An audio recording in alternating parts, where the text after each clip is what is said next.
अस्सलाम वालेकुम वरहमतुल्लाहि वबरकातुहू। दोस्तों, आउं आहियां अली हसन अब्बासी। किताब आहे चंड विसामी वियो, कहाणियूं, लेखक अमर जलील।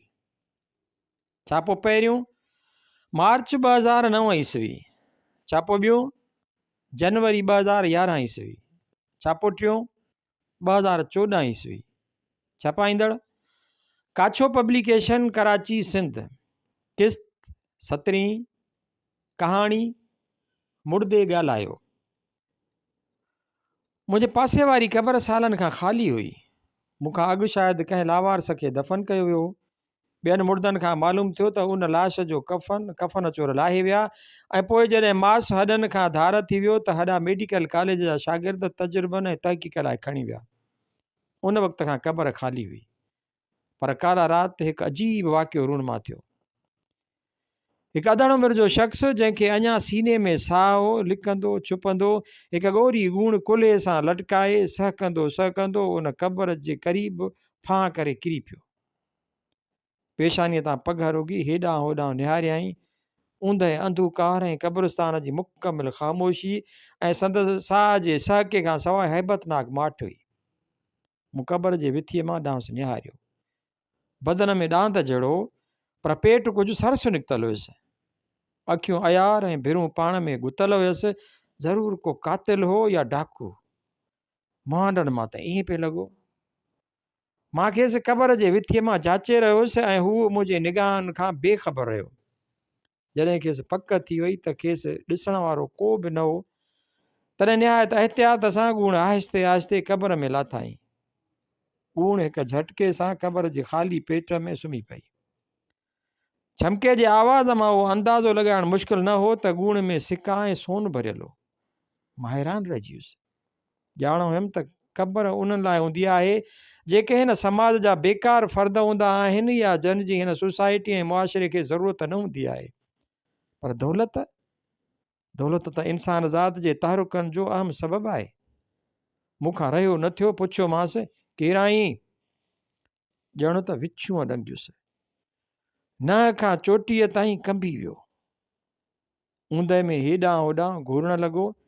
जॾहिं खेसि कुझु नज़र न आयो त पाण सां पाण भुणकियो। अजायो वाह मची वरायो आहे, हूंदो वरी केरु?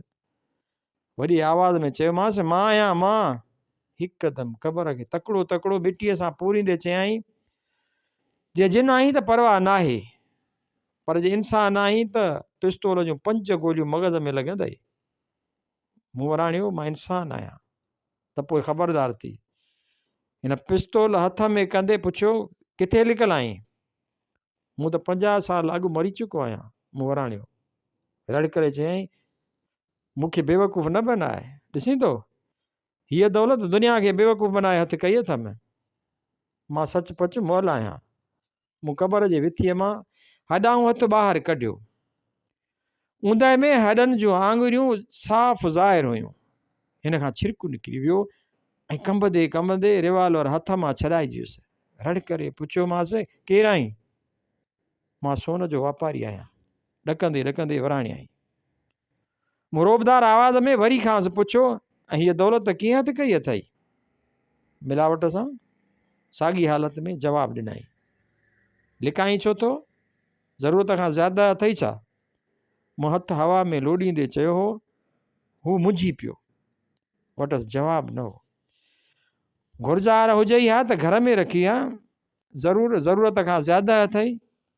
मूं हिकु ताज़ी क़बर ॾांहुं इशारो कंदे ॻाल्हायो। हिन क़बर में काल्ह हिकु नौजवान औरत जो लाश रखी विया आहिनि। मूंखे पाण ॿुधायईं त ग़रीब हुई। अॼुकल्ह ग़रीब औरत जी जवानी बि रस्ते जो गुल आहे। जंहिं बि मथसि रहम खाधो तंहिं खेसि लुटियो। हिकु राति जो साथी त खेसि सभई मर्द बणाइण लाइ तयारु हुआ, पर सॼी उमिरि जी रफ़ाक़त खेसि कंहिं बि न ॾिनी। उहा ई तुंहिंजी ज़रूरत खां ज़्यादा दौलत खेसि लुटींदी रही। उन दौलत हिकु औरत खे माउ थियणु न ॾिनो, खेसि भेण थियणु न ॾिनो ऐं न ई रफ़ीक़ा हयात।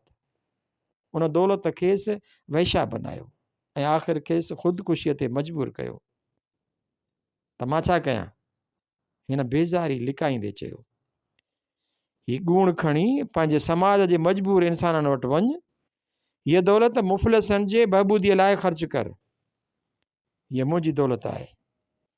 हिन लालच ऐं डप जे मिलियल जुलियल अहसास सां चयो, भला पेट में बि दौलत लिकाई अथई छा? मूं संदसि मट जहिड़ो पेट ॾिसंदे पुछियो। हिन खां रहियो न थियो। चयईं, ॾाढो बदतमीज़ मुर्दो आहीं। केरु आहीं? मूं वराणियो, मां सेठ सतार आहियां।